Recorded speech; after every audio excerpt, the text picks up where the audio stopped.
Hello and welcome to another episode of the Career Reset podcast. If you don't know me, my name is Karolina and I am a private career coach that helps people most typically to find jobs or change jobs or just help whenever you feel stuck in your career, which is going to be a big topic of today's episode. I have my coffee here. It's my second coffee of the day, which is something I don't typically try to do, but today and overall lately I somehow find it a bit hard to motivate myself to be productive. I think it has something to do with the summer starting and I'm just looking outside and thinking of all the great things I would want to be doing, even though when I then decide to take a day off, I get pretty quickly annoyed that it's so hot and there are people everywhere and so on. So I hope somebody can relate to this. But today I will motivate myself to keep going with a cup of coffee and with some chocolate. And I actually just remembered funny story related to chocolate. I was recently in a panel as an alumni for the university where I did my undergrad. And it was about entrepreneurship, the overall topic. And the first question the host asked me was something like that my company is just me and that I just manage one employee. And I said something like that, that it's a pretty hard employee to manage, but with a lot of chocolate, I managed to get her to get stuff done. And that somehow became the thing that everybody remembered me by. So then even people sent me messages on LinkedIn afterwards that thank you so much for your talk. I really enjoyed it. And I especially enjoyed the part about the chocolate. And I was thinking that that's great that I was preparing for this panel to share some really good insights and some practical information how other people as well can get into entrepreneurship. And then what I get remembered by is that I need to feed myself chocolate to get work done. So that's the thing, that you never know what kind of impact you will have on other people. And it was just really enjoyable experience. But lately I've been feeling a little bit stuck, which is reflected somehow with the conversations I've been having mainly with people. Well, obviously my clients typically are people who do feel stuck for one reason or another, be it in their career, be it in their job search, just feeling like they're not really moving forward, that nothing has been changing lately, nothing has been happening differently. And I'm in a really good position because I feel like everything has been very much stabilizing for me, but it has also become really predictable. And if there are any fellow entrepreneurs listening to this, then one thing that often draws people in is the constant excitement that comes from the unpredictability. And once you get yourself to that predictable situation, ironically, you lose maybe some of that excitement. And because I have been hearing the sentence, I feel stuck, so many times this year, and I have even said the sentence myself, I was, when I was preparing for this podcast, I was trying to write down the most common reasons why people may feel that way, what's really behind it, because I have actually recorded 2 episodes on being stuck. It really is a big theme in career coaching in general and in my work as well. But those episodes were more directed at what to do about the situation, but I'm a big believer in understanding the problem, that is the most important step I do with my clients when they approach me with that they want to help finding a job. Then I always start with diagnosing why haven't they succeeded on their own. They tell me in depth what they have done, what has been their approach, and we always start by kind of troubleshooting and understanding why that approach hasn't worked. What about it has worked? It rarely is that if you are actually doing something about your situation that none of it produces any result, but maybe it's not the result that you would want. But that is super, super important, this kind of problem understanding. And I don't think I fully addressed it in those episodes on feeling stuck. I think they're really good. If you haven't listened to them, you should check them out. I'm not sure about the numbers of episodes, but one of them is called Feeling Stuck and one is maybe being stuck in the wrong field, because being stuck means different things to different people at different career stages. But today I would like to talk about, from my experience, what I have seen most often, what are the 10 reasons people feel lack of progress in their career. That's the one stuckness that I really like to work with, because my clients are cool, ambitious people. They don't consider their job being just some place where they go to do their 9 to 5. They have some kind of expectations in terms of how the job will grow them and support them in their life, and I really love helping them find the right match for those goals. But because most of my clients are looking for some kind of next step job, those types of opportunities aren't usually just flying around, but it takes often sometimes even a lot of conscious effort to actually go after them and pursue them and stay on the journey long enough to seize these opportunities when they do come by. And it can often feel very frustrating that I'm not the first thing that people try when they feel stuck on their journey. I'm like the 100th thing. Most people rationally just try to figure out the situation on their own or wait if it will be solved by themselves. And when it's been a while and nothing has been happening, then they decide that it's time for the next step, which is working with me. But then because by the time they get in touch with me, they have been on this journey for a while to progress and it hasn't been happening. So there is some frustration and annoyance at the situation, which I completely understand, and that's what we're there to talk through. But as I mentioned earlier, understanding the situation and understanding the underlying reasons why you feel stuck, why you are in the situation that you got yourself in, is the first very important step to actually find a solution that will work for your specific situation. So I was taking notes, preparing for this episode, and I just let myself write as many reasons as I can think of from my practice from this year of working with clients, and then I happened to land on number 10. And if you've been a listener to this podcast, you know that I'm not just gonna list them, but I'm gonna give you a lot of context, a lot of examples, a lot of different perspectives to look at it. So I better get started to get through this list. So the first one, very, very common one, almost universal with most people that get in touch with me, is not knowing what would be the next best step, what would be the smartest step, what would be the right field to get into, what would be the right next job title, and just not being clear on what's the direction that you are going. And that is, of course, essential to figure that out. But what I see very often is that people use this lack of clarity as a reason to not do anything. So there are a lot of things you can do to help your career move forward. And if you have been listening to this episode, you're not going to be surprised what comes next. That those things are learning new skills, networking with people, being public, being visible about your work, but all these things. And it's in a way a legit excuse to not do them if you don't actually know what is the right field or what are you trying to achieve by doing these things. But then with my clients, it often becomes a bit of a loop that I don't know what's the right next step, so I'm not gonna do anything about it before I figure it out. But ironically, the best way to figure out the next step is to do all the things that I have been mentioning. There is only so much discussion with ChatGPT, Claude, or whoever from the AI tools that will bring you clarity on the next step. But then once you have some kind of hunch what would be the next step, and most people think that they are all over the place, but in reality they are considering 3 or 4 different options. And then the best way is to actually go out and talk to people and learn more about these different options. Go out and learn new skills, attend conferences, and just get close to that potential next step.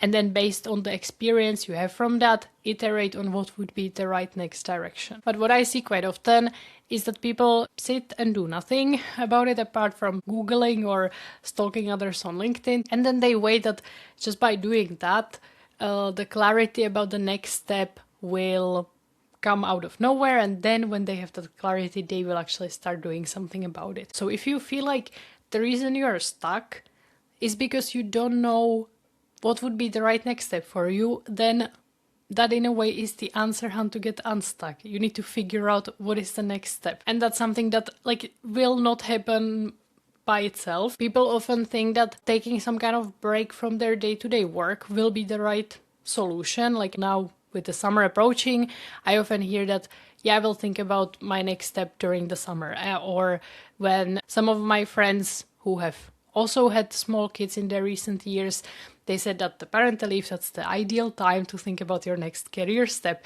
If you have children and you have gone through the early phase of having a baby, that is not a good time to think about your next career steps. That is a good time to think about how you're gonna survive the next sleepless night, and that's about as much as you will most probably have the brain capacity for. Or I've had some colleagues who've gone on sabbaticals, like just long traveling, and all these examples are wonderful life stages that you, if you want to, will go through and can go through. But you cannot expect that in and of itself, just being away from work will somehow magically introduce you to the right next direction you should take, unless you deliberately spend this time, at least in some capacity, thinking about what the next step should be. And that's related to my second point. Stuckness can sometimes come not from not knowing what would be the next step, but from trying to fulfill a lot of different expectations around you. So there are different lenses you can look at what would be the right next step for your career. You can look at what would be the smart choice in terms of what's on the market and what is the right choice for the future. You can look at it from the perspective of what are your interests, what you actually want to do.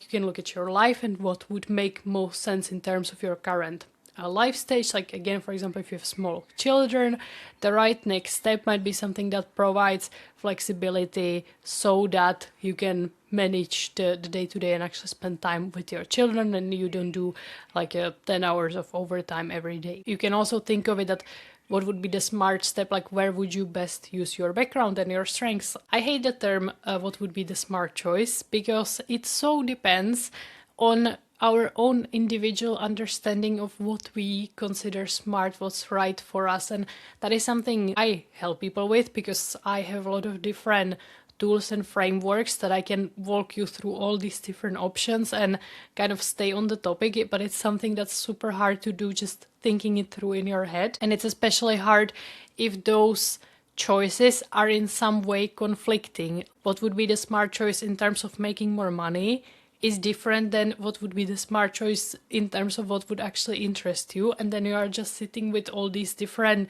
aspects and directions, and it's a sure way to feel stuck. And what also comes up a lot is that people compare themselves to other people, and then, okay, this guy or girl studied with me and he or she are now leading their own team, and look at me, I'm not leading my own team, so I probably should be leading a team because people in my age already are doing that. So then instead of moving in some productive direction of, okay, I will figure out the next step and move forward towards that step, I more often see that people are adding these more layers of what they would first need to consider in order to make a decision. And now again with AI, that's such a handy excuse that I don't want to commit to anything, because what if AI replaces that field in the future? Well, what if AI replaces the field you are currently in? So that can be very much a reason to stay, just as much as it can be reason to run towards the next opportunity. So actually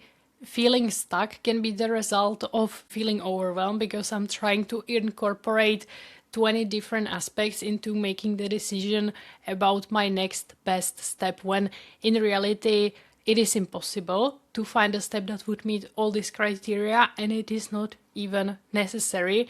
And especially when people try to involve some kind of thinking of what would be the smart thing for the future, unless you are someone with really, really good data, really good indicators what's happening in the market. So I always lean more towards thinking about your interests, what would make sense for your life, for your career right now, and not trying to outsmart the future job market, basically. So that's reason number 2, feeling stuck / overwhelmed because you are trying to be super smart about your next choice and incorporate too many different aspects. Reason number 3 is quite specific, but actually came up quite a few times in my conversations with clients this year. And this is more specific to senior professionals, because when you are junior, like fresh out of college or your first few jobs, in a way everything feels like a step forward, because either you are taking on more responsibilities or you are learning about a new company, about a new industry, like you can only gain basically early on in your career, almost. There are always jobs that are waste of time at any stage of your career. But then if you think about like career opportunities, they come in some kind of a funnel or a pyramid or a triangle, whichever you want to think about it. But at the bottom, there is a space for everyone. Every company needs certain volume of people who actually do the hands-on work.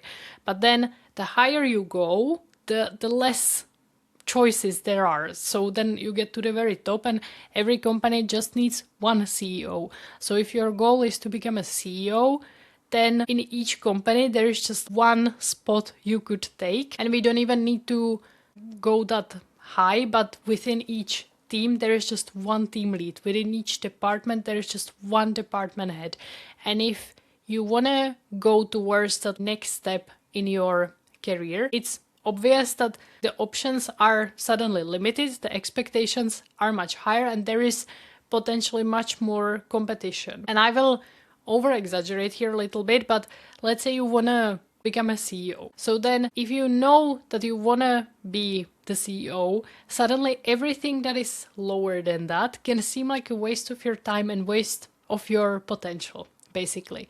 And even though that can be your ultimate career goal, like I'm all for that. I'm not saying that, no, aim lower. Definitely not. But you need to be aware of what the journey would look like, from which kind of position CEOs are typically recruited, and what kind of experience you would need to have in terms of quantity and quality. So then this is actually in a way opposite problem to the two that I was talking about before, that if you do have the clarity about what's your ideal next step, that can in and of itself become a way of being stuck as well, because suddenly everything that is not exactly that can feel like that's not even worth your time and effort. So once you are so far that you have figured out the ultimate destination for your career, that is super exciting and I'm so happy for you.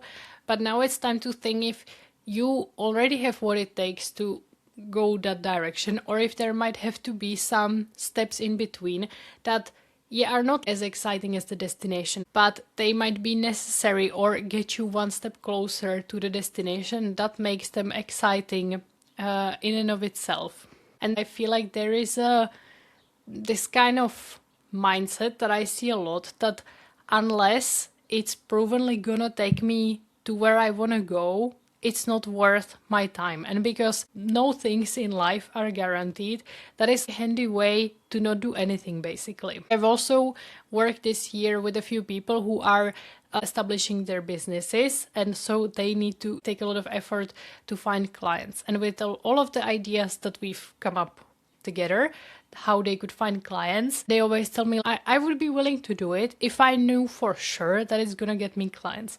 But that is the whole point of it. If there was some guaranteed way to get clients, businesses wouldn't be going bankrupt. The thing is that you need to be willing to do the things even if there is no guarantee that it's gonna actually turn into something. And you need to find how is it valuable trying to do that anyway. And that's related to the fourth reason why people tend to get stuck, and that is that they maybe have tried some things in the past related maybe to learning, networking, visibility, applying for jobs, and it hasn't worked. And so they decided that it's not worth to put in the effort because it didn't generate the result they wanted. Or very often when I talk about people who aren't happy with their job, but they are happy with their current company, they would want to stay, but maybe do something different. And I often ask, have you tried talking to your boss? They tell me, yeah, I talked to my boss. The boss said it's not possible to move, so nothing I can do about it.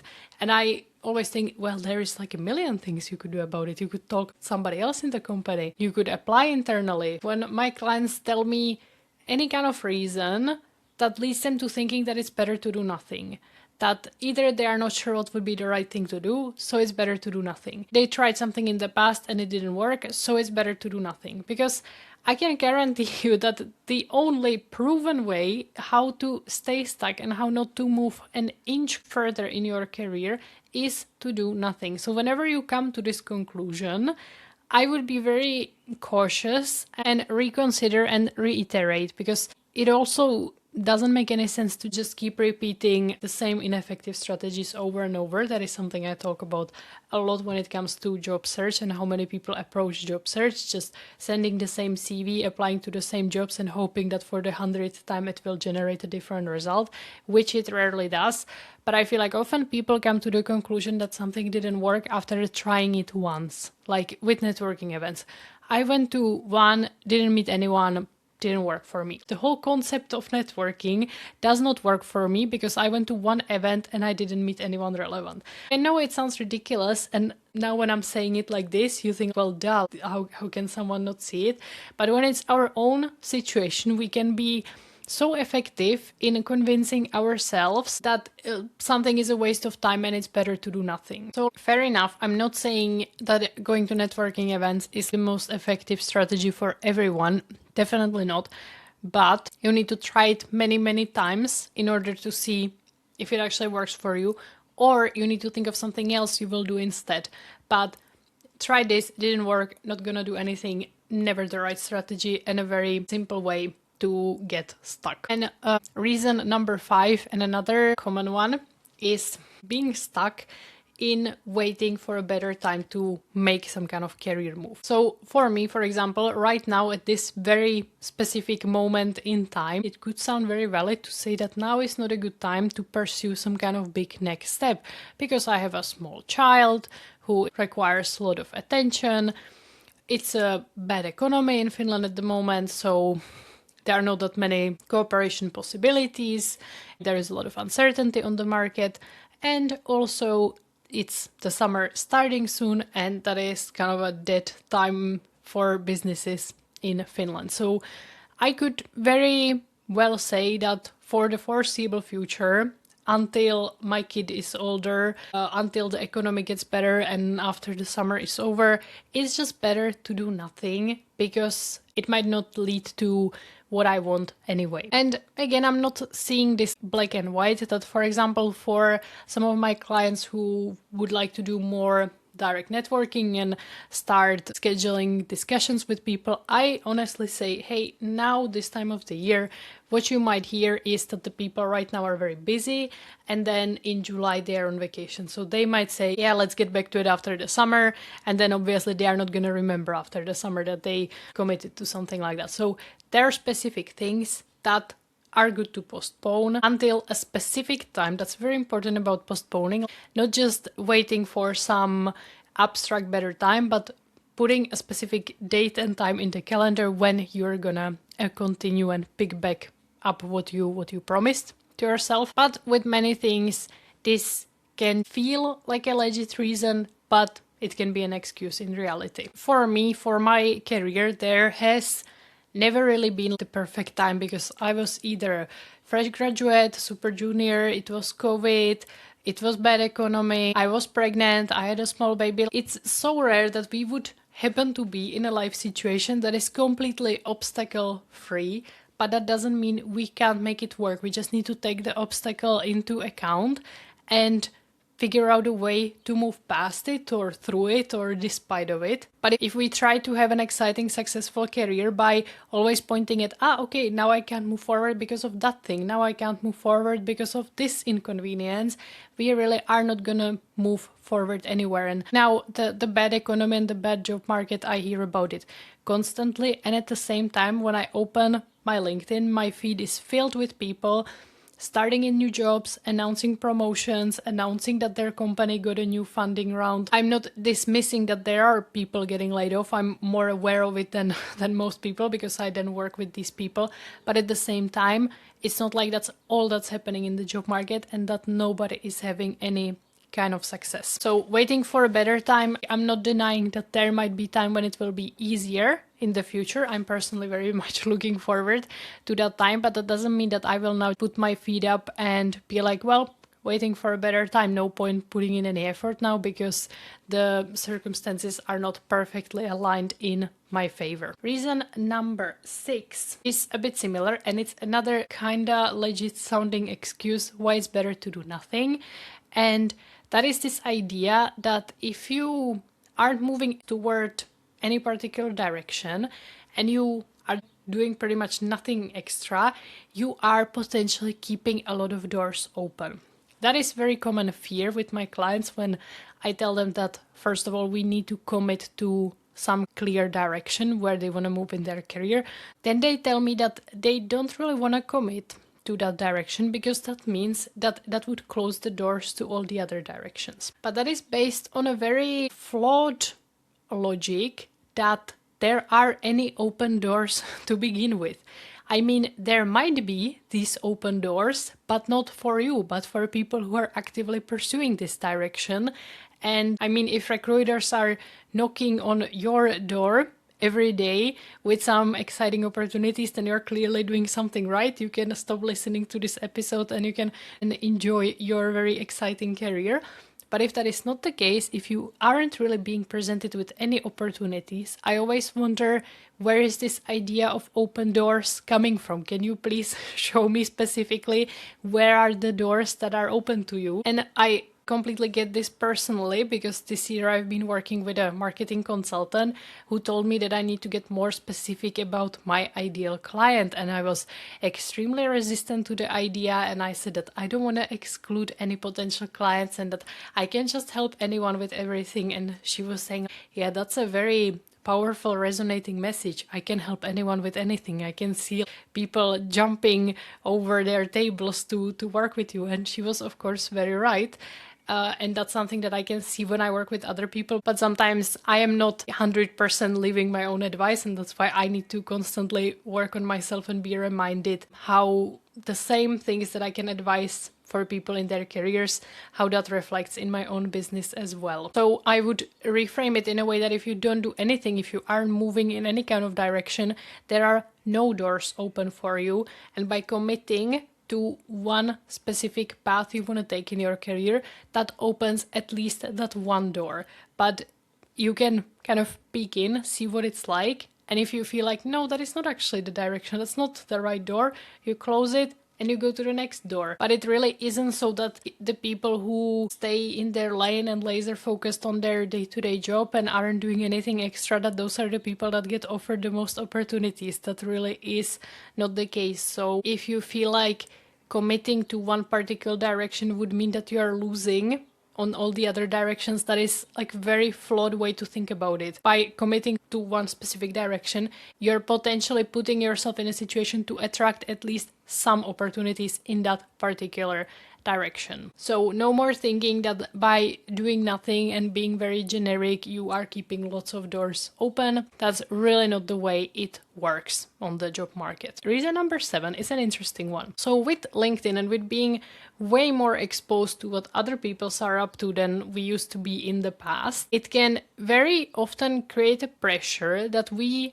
should already be somewhere else. As I mentioned previously in an example, especially comparing ourselves to people who at some point in their life were in the same situation as us. So our former colleagues who were on the same level as us on the same team, our high school classmates, people who we went to university with, where we can feel like we were on the same starting ground, but those people are maybe in your eyes further than you are, making you feel like you should also be further.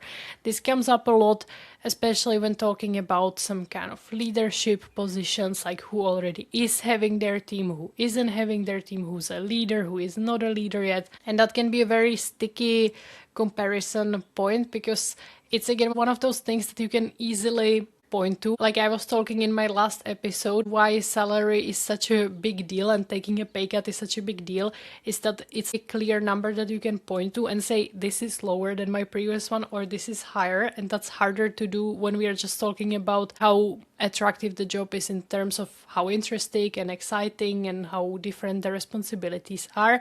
And that's the same thing here, that whether you lead your own team or not is something that is very specific. You can point to it, you can compare. He is leading a team and I'm not leading a team, so my career sucks. But it's harder to do that comparing he seems happier with his job or his job is more impactful. Those are not as easily measurable metrics, and we like simplicity. Our brains always focus on what's the easiest to feel shit about ourselves and our careers. Something like who has higher salary and who is leading a team, and then if you both lead teams, how big of a team that is. But then very often when I ask, okay, do you genuinely want to lead a team? People tell me that actually no, that is not the direction they want to take. They do want to have a cool next level in their job, but they want to lead projects or products or something. Like, they want to have that responsibility, but not over people. People leadership is not higher or better paid function than leadership of products or projects or different functions in the company. But then that can become another circle of stuckness when it's like, okay, everybody in my age group is leading a team. I'm not leading a team, but I don't actually want to lead a team, so I'm not really that motivated to pursue that direction and go an extra mile to get into that position. So I'm not doing anything about it. But at the same time, I'm not able to let that comparison go. And it can also be this way of being stuck from feeling like you should be further. Like, it can also happen that you just are happy with your current situation, but following the narrative in the society that we should always be moving and growing and going next step and having promotions. I am not definitely saying that inherently that is the right path to go. As a career coach, I obviously tend to work with people who are more on the ambitious side, who do want to have some cool, impactful, successful careers, but I'm not saying that is inherently better than just wanting to have some job and stay with it for the rest of your life and never get a promotion. I have friends who are not very ambitious, who just do some kind of job, and I'm not poking them like, hey, you should go for a promotion and you should move into this and this direction. That is not the point. And it can be hard to admit to yourself, especially if you are in some business or tech function, that you in the end don't care that much whether you have more responsibilities and so on, that you are happy with where you are. And that can feel a bit strange when everybody around you seems to be chasing a big next career step. And this can even happen with people who are unemployed. I don't think that necessarily everyone who is unemployed needs to be miserable about their situation and spend every waking minute trying to get employed. Some people can actually be enjoying that situation of being unemployed. And I mean, that is legit. It of course depends on your life circumstances. If you really need that job to function, then it would be good to find one.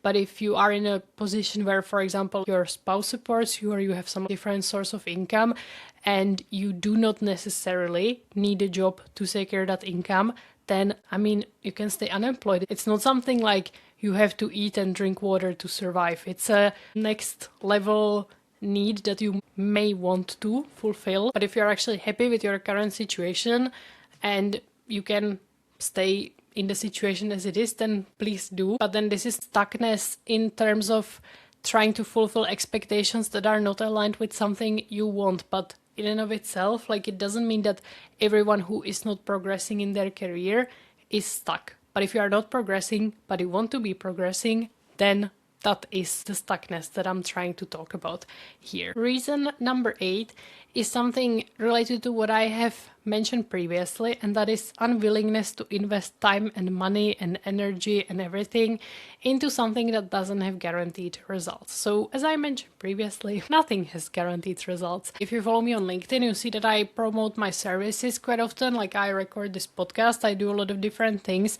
and none of it is in any way guaranteeing results. And I have over the years been doing it so much that I am better at estimating what type of action will more likely lead to a result, but it is never guaranteed. And it's funny to me how, when it comes to, for example, sending job applications, everybody knows that it's not a guaranteed way to succeed, and yet people who are job seeking tend to focus on that quite heavily, even though the payout is nothing. Most often it gives you no extra benefit other than maybe in a small fraction of cases be invited to an interview. But then with everything else, with building visibility, building personal brand, networking, learning, like, those are things that in and of themselves are very valuable, can be very enjoyable. There are lots of different benefits you can get from that. And then on top of it, it can lead to some kind of job. But when it comes to doing these activities, people are much more cautious with their time and energy. And this, of course, depends again on your life situation. I always approach my work with clients looking at their circumstances and how much resources they have available, and then investing those resources in the smartest way possible.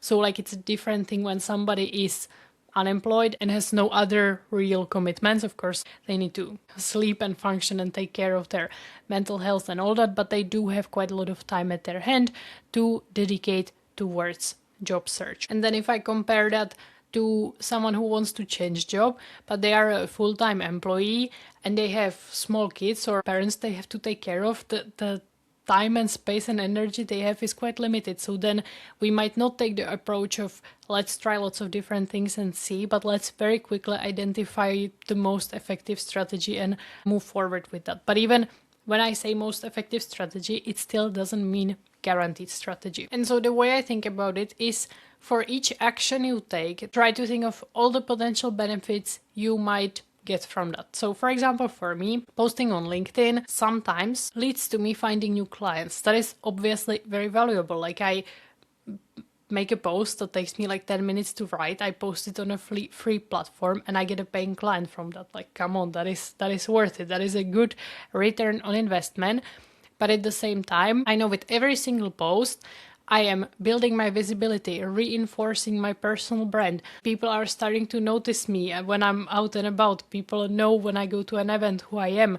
People think of me when they need a career coach. Every single post is achieving that goal in the long term. And just as a skill set, I've become much better at being able to express myself in writing, condense some complex concept related to career coaching. I can now distill it into paragraph or two in a LinkedIn post. And by doing it consistently, I'm getting better at it. I'm identifying the strategies that work better than others, and then I can help with the same my clients. So I really am good at being able to list 20 different benefits for everything I do. So then even if I'm not achieving, I don't want to even say the ultimate goal, but what would be the most obvious reason to do something, I still know that my time and energy was not wasted, that I gained something valuable in the process. And I'm not typically this person who says like, people nowadays are horrible because of this and that, but I think that many people have lost that resilience and that willingness to work hard and long towards a specific goal and maybe make mistakes and fail on the journey. This instant reward, instant gratification, I can definitely see that in my work, that if something doesn't work instantly,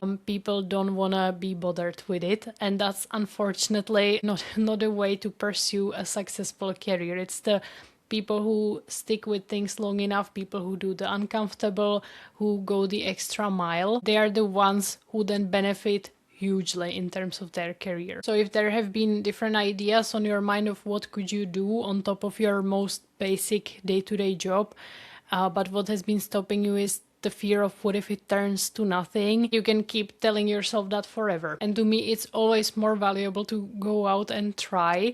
And even as a lesson to recover from me putting an effort into something and it not working the way I imagined, that is valuable experience. That is exactly what helps building resilience and what helps me like navigate life in an easier way. For example, if I didn't really find very early motherhood and all the sleep deprivation and all the screaming and all the challenges that come with it, I haven't found it as brutally challenging as it can be sometimes communicated on social media. But I think the reason is that I was already quite a resilient person, because especially in my career, I've gone through a lot of negative experiences, a lot of hard times that I had to process. And it's not like, okay, I had a hard time in my career, so I'm resilient in my career. It's in every areas of your life. People who do a lot of sports, like even professional athletes, they are not just like physically very capable. They are also usually very mentally resilient. They can navigate different life challenges really well because they have built that resilience through exercise. And overcoming challenges in a way also makes for a more rewarding life and career experience. Often people will tell me that they want to change jobs because they are not challenged enough. They don't have many challenges, that they have become really good at everything they do, and that is not a satisfying feeling. We want to have challenges, we want to do things that are hard and new, because then when we look back we can say, wow, I did that, I managed that, even though there might have not been some immediate payoff. A lot of the problems we solve in terms of our jobs, we just need to solve them for the sake of solving them, but it's not like there is some cool reward waiting for us on the other end. And the same logic then applies to pursuing your next career step, that you need to just believe that even though you cannot be sure that the exact action you're gonna take next is gonna lead to your next career step, you need to trust that you taking the action and you trying something new will make for a more rewarding life experience, basically. Okay, on to reason number 9. This will be a very long episode, but I hope you are listening to me on a summer walk or something like that. I've been loving long evening walks lately when it's not that hot, but the sun is still high here in Finland, and that's when I like to listen to some very long podcast episodes, so this might be your companion, but I will try to wrap up quite soon. So reason number 9, that is also a big one, why people feel stuck, and that's that you maybe silently or not so silently judge people who are putting in the effort. And then if you also started putting in the effort, you would become the same as the people who you judge. So this comes up a lot, especially with posting on LinkedIn, that I don't know why, but posting on LinkedIn is in some certain circles seen as the most cringe thing you can ever do. Personally, I don't care. I have made tens of thousands of euros being cringe on LinkedIn, so I will happily keep doing that.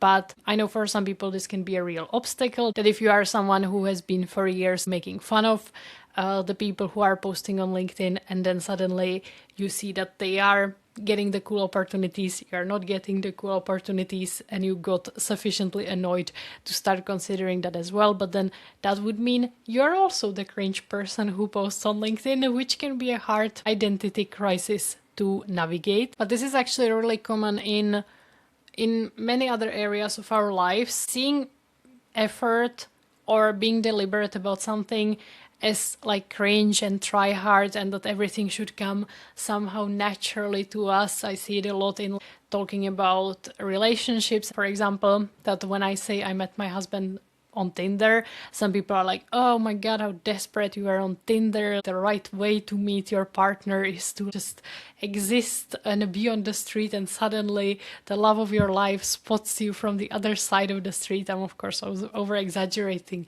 a little bit, and I'm not saying one is better than the other, and definitely at the age of 20 I was not seeking my future husband on Tinder, but I really used to be annoyed about this, that effort is seen as lame.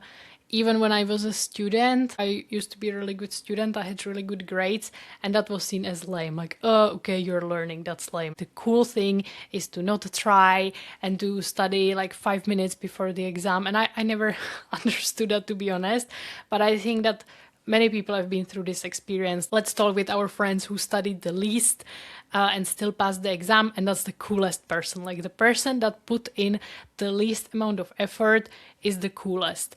And okay, let's not judge the rationality of 12-year-olds, but then when we carry that pattern with us into later adult life and see trying hard for something as a sign of being lame, that's when it's good to reevaluate these early patterns. Or I remember in one of my previous jobs, I had a colleague who was very, very outspoken about what she wants, and that she wants to go to the next level and take the next level of responsibilities on herself. And everybody in the company used to be so bothered by it. You would be, no, I'm not talking about myself. I really wasn't the person in my previous jobs who was very outspoken. I was very silent and annoyed, and I wanted to go home. But this particular colleague, like, she just pushed until she got what she wanted. And that didn't make her the most popular colleague, quite the opposite, but she did move forward in her career. So she got what she wanted. And in the end, the rest of us, okay, we had friends in the company, but we had lousy salaries and responsibilities. So you really need to evaluate that you judge other people for trying hard or for putting in the effort, because then it's gonna make it really hard for you to put in the effort and to actually move to the next step. If I think of my classmates who were the coolest and who never really tried hard in an exam and their studies in general, and I look at where they are now in their life and career, I cannot judge if they are happy or not, and I really hope they are, but their career paths aren't really attractive for me personally. So I'm happy I also try hard and I went that path because it got me to a place that I consider really good and success for myself. So sometimes you can feel stuck because you judge others for putting in an effort and you don't want that then others judge you. But as I've said many times throughout this episode, if you don't do anything, nothing will change in your career. Exciting, successful careers don't just happen by magic to you, by being cool and not taking any step to move towards something you would genuinely want. It's all about very deliberate and constant effort, if you haven't figured that out yet from this episode. And then number 10, the last reason why you might feel stuck in going the next step in your career is lack of confidence. That is a common reason behind everything when it comes to career coaching, and that's why I have a whole episode dedicated to building confidence. In this episode 24, it's like a month ago that I released it, so check it out. But in short, I see that quite often, that when people tell me I want to take the next step in my career, but I don't really know what that would look like, it doesn't usually take me very long to uncover that I actually do know what they would like, and the real problem is like the fear of being qualified enough and being adequate enough for that next step. So then it's not so much about lack of clarity, but the problem is lack of confidence. And that's what I've been talking about in this episode, that if you understand the root cause, then you can actually really well work on the solution. So the point of this episode wasn't to overwhelm you with all the different ways you can be stuck, but I hope that you can point maybe 1, 2, or 3 out of the 10 reasons, and you can think how you could address these specific reasons in order to move forward. But I don't want that this episode becomes another reason to get stuck and to be overwhelmed. The point is to give you clarity, and then of course, once you identify the problem, it's easier to come up with the solution. And as always, if you want my help with it, you can get in touch with me and we can explore what the exact problem and what the exact solution would be for your specific case. If you found this episode, some of what I have shared, very, very relatable, it is because those are real examples of real people who I have worked with. And often, even though my clients might be at different stages, often the topics we talk about are remarkably similar. So if you see yourself in what I'm talking about here, then you know you would be in a good company to become one of my clients. As always, I will leave links in the show notes, in the description. You can check them out. And I hope this was very insightful episode for you, that it gave you some better awareness of your situation, why you might be feeling the way you might be feeling, but also gave you some